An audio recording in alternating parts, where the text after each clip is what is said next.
Olá pessoal, eu sou Pedro Brandão, professor de língua portuguesa formado pela PUC do Rio de Janeiro. Começa agora mais uma videoaula do nosso canal Português Papo Cabeça.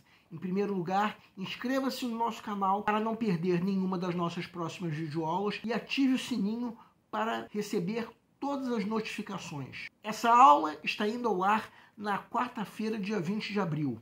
Amanhã começa o desfile das escolas de samba, que teve que ser adiado devido à pandemia do coronavírus. Nós aqui do canal, na época, demos 2 aulas especiais de carnaval, que foram publicadas na época. Então, como nós já homenageamos o carnaval, nós agora vamos homenagear um outro evento que também teve que ser adiado devido à pandemia, só que em outro país, no caso a Itália. Vamos homenagear a Bienal de Artes de Veneza, que começa sábado agora. No caso, nós vamos fazer uma leitura crítica de uma notícia que foi publicada no jornal O Globo pouco antes do Carnaval. Para tanto, é necessária uma leitura prévia do material didático que pode ser acessado através do link que se encontra na descrição da videoaula. Para quem quiser conferir, o nome do arquivo é md037.docx. O texto 1 é o texto completo da notícia. O texto 2 é um trecho da entrevista que veio na mesma página da notícia. E o texto 3 é a arte final da página dupla onde foi publicada a notícia. Agora vamos supor que você já leu o material didático. Trata-se de uma reportagem que divulga com antecedência a Bienal de Artes de Veneza, que, como nós já dissemos, teve que ser adiada devido à pandemia. Então vamos fazer uma leitura crítica sobre essa notícia. Uma atividade que, como nós já aprendemos em outra videoaula, compreende 2 fases depois, é claro, da leitura da notícia. Na primeira fase, temos que responder algumas perguntas relativas à notícia. Segue um quadro. Vejam a arte final da notícia. Então, a primeira pergunta que nós vamos fazer nessa primeira fase é: como o fato foi apresentado? Como podemos ver, a reportagem veio no segundo caderno do jornal O Globo, que é o caderno voltado para eventos culturais. Se olharmos para a página como um todo, veremos algumas ilustrações relativas a obras de arte que estarão na mostra. Logo abaixo veio uma foto e uma entrevista com a curadora da Bienal, a italiana Cecília Alemani. Primeiro vamos reparar o que esses 2 títulos nos fazem pensar. O título da matéria, Sopro de Arte para um Mundo em Mutação, nos faz pensar na Bienal de Veneza como um evento que está favorecendo uma mutação no mundo. Enquanto que o título da entrevista, essa não é uma Bienal pós-apocalíptica, mas sobre acolhimento, nos dá uma ideia de que mutação é essa que está acontecendo no mundo. Uma mutação de acolhimento. Então, na página em que essa reportagem foi publicada, essa ideia de mutação do mundo por acolhimento foi de alguma maneira apresentada. Mas vamos ver a primeira página da edição. Nessa primeira página não há qualquer chamada para essa reportagem.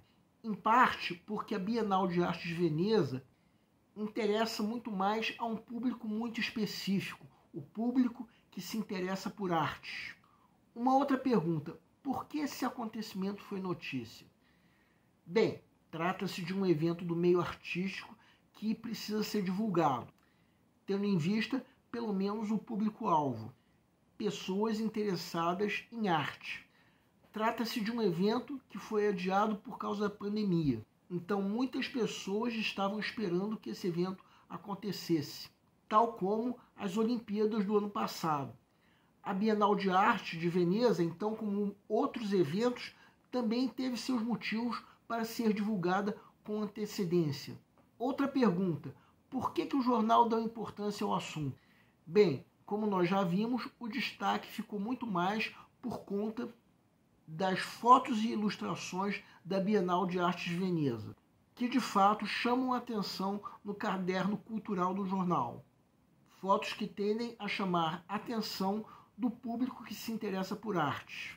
Mas vamos voltar a reparar uma coisa. Essa reportagem nos dá uma ideia de mundo em mutação para uma era de acolhimento. Uma ideia que vem a ser explicada na entrevista com a diretora. Em geral, essa pergunta em que estamos pode ser respondida através de uma leitura em diálogo com outros editoriais que tenham sido publicados no dia, ou ainda na época. Então veremos que um dos editoriais desse dia comenta um estudo que havia sido feito pelo Instituto Millennium sobre como o Brasil pode combater a pobreza e a desigualdade social. Quem consultar o acervo vai ver que esse editorial criticava o programa Auxílio Brasil, criado pelo governo Bolsonaro. Mas, de qualquer maneira, a relação disso com a notícia que nós estamos analisando é visível. Afinal de contas, combater a desigualdade e a pobreza está diretamente ligado à ideia de acolhimento. Uma ideia, por sua vez, reforçada pela reportagem, mais precisamente pela diretora Cecília Alemany. No momento em que diminuímos a pobreza e a desigualdade social, por trás disso existe um dos muitos gestos de acolhimento do ser humano. E o trecho da entrevista com a diretora que veio no material didático ainda revela que ela usa o termo pós-humano como um dos conceitos da Bienal. Para ela, a humanidade vive, desde a Renascença e o Iluminismo, uma ideia de que o homem ocidental é visto como medida para tudo. Ela nega qualquer ideia de pós-apocalipse, ainda acrescentando positividade, acolhimento, união, entre outras coisas, a tudo aquilo que a Bienal divulga. Outra pergunta: que imagem do acontecimento o texto passa para o leitor? Uma imagem satisfatória. Trata-se da divulgação de um evento que estimula o acolhimento, entre outras qualidades essenciais do ser humano. Era fevereiro e encontramos, além do outro editorial já comentado, a notícia de que o presidente russo Vladimir Putin estava negando a intenção de invadir a Ucrânia. Isso era uma falácia, como nós já sabemos hoje. Mas, como qualquer outro jornal, mostrava o quanto o ser humano ainda está sujeito a distúrbios de ideias. E os políticos, de um modo geral, são exemplos de como nós ainda sofremos com a violência estúpida da civilização. Mas a reportagem que nós estamos analisando mostra o outro lado da moeda, que uma transformação radical da consciência humana está surgindo. O próprio trecho da entrevista que nós destacamos já segue essa linha. Bem, agora vamos à segunda fase da leitura crítica, a fase em que nós analisamos os detalhes da notícia, talvez para percebermos a intenção do autor para dar à notícia um certo grau de dramaticidade ou atratividade. Atratividade no caso dessa reportagem. Vejam, bem, a primeira pergunta que vamos nos fazer nessa segunda fase é: quem são os entrevistados?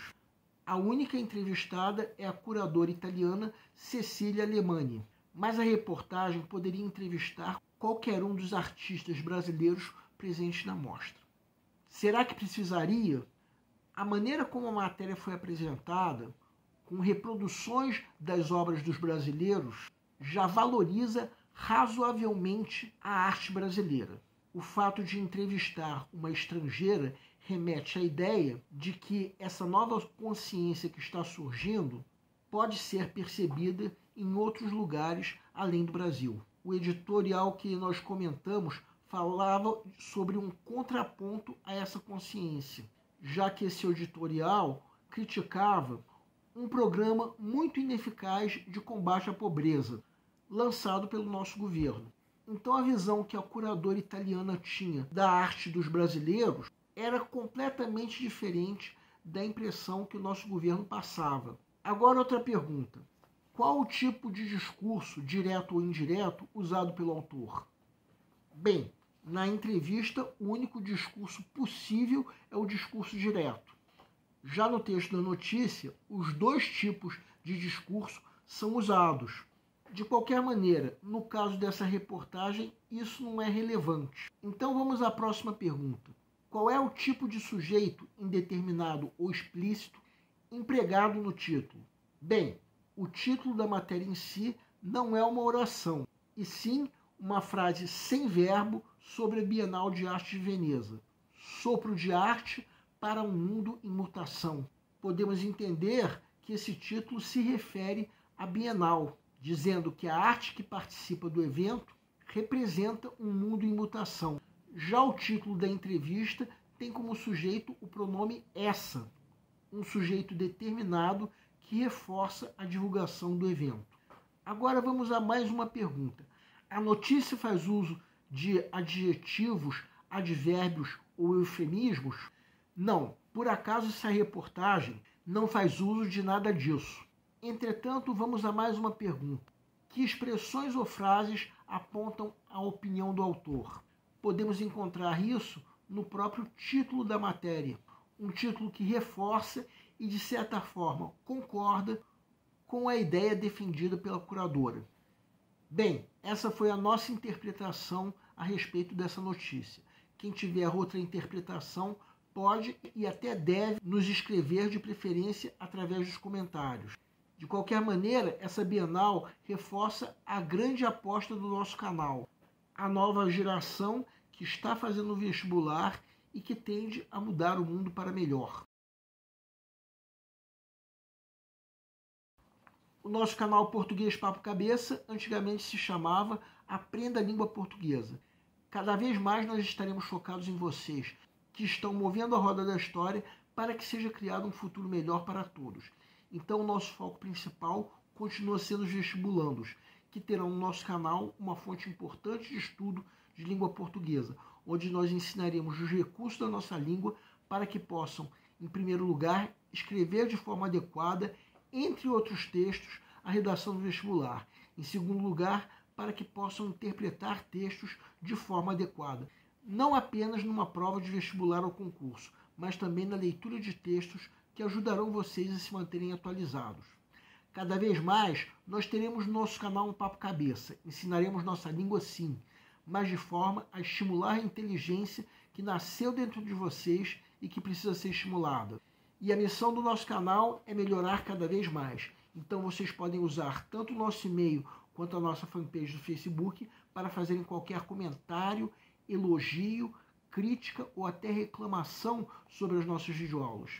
E vocês também podem usar tanto o nosso e-mail quanto a nossa fanpage para pedirem para esclarecer qualquer dúvida que vocês tenham sobre a matéria.